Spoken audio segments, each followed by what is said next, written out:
जय सेवा जाए बड़ा देवे सुमारियो संजा सवेरे पूजा रे करियो।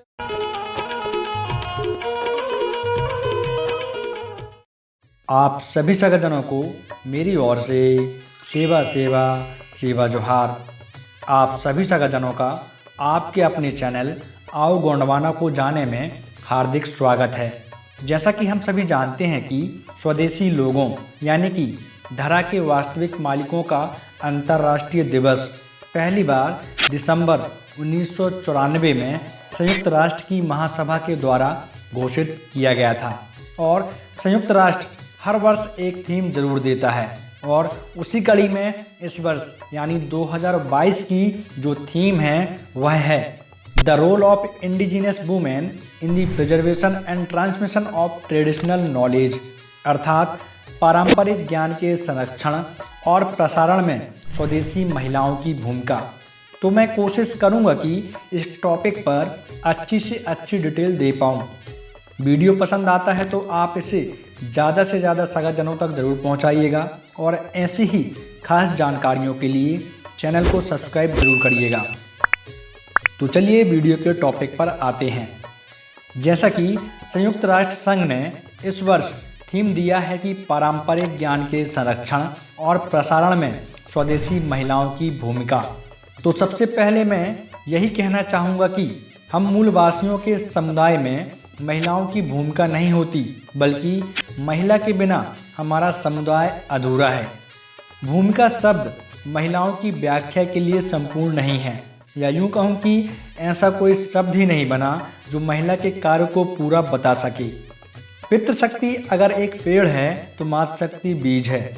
हम स्वदेशी लोगों की नींव मातृशक्ति से बनी है। अब बात आती है कि किस तरह से पारंपरिक ज्ञान के संरक्षण और प्रसारण में मातृशक्ति की भूमिका अहम है। तो सबसे पहले हम यह जान लेते हैं कि हमारे पारंपरिक ज्ञान आखिर होते क्या हैं। तो साथियों, एक मातृशक्ति पितृशक्ति के जीवन में आकर एक जोड़े का निर्माण करती है और यही जोड़ा मिलकर सृष्टि के विकास में सहायक होते हैं, जो कि एक नई पीढ़ी को इस संसार में लाने का कार्य करते हैं। एक पितृशक्ति अगर घर का निर्माण करता है तो मातृशक्ति अपने पारंपरिक ज्ञान से उस घर को सजाने का कार्य करती है। एक पितृशक्ति अगर घर को चलाने के लिए अनाज को एकत्रित करता है तो मातृशक्ति अपने पारंपरिक ज्ञान की बदौलत कुठिया कोठला आदि का निर्माण करके उस अनाज को बचाने और संरक्षित करने का कार्य करती है। जब गांव में विशेष अवसर पर सभी पितृशक्ति बैठकर गांव की निकासी की चर्चा करते हैं तो महिला घर की सफाई करके प्रयोग किए गए बूथ को बाहर रखकर उस निकासी का महत्वपूर्ण भूमिका बनती है।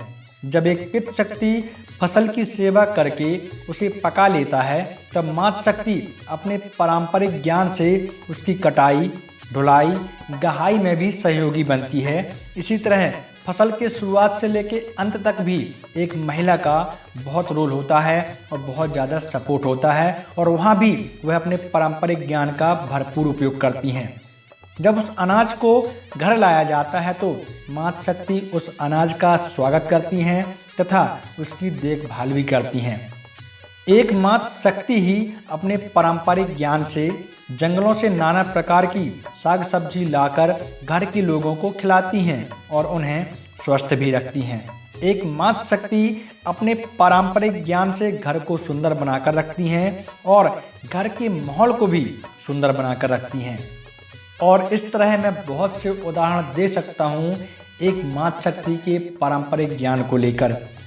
और रही बात पारंपरिक ज्ञान के संरक्षण और प्रसारण में, तो एक मातृशक्ति अपने बच्चों को वह सब कुछ सिखाती है जो उसके पास ज्ञान है और जो भी उसने अपने पुरखों से सीखा है।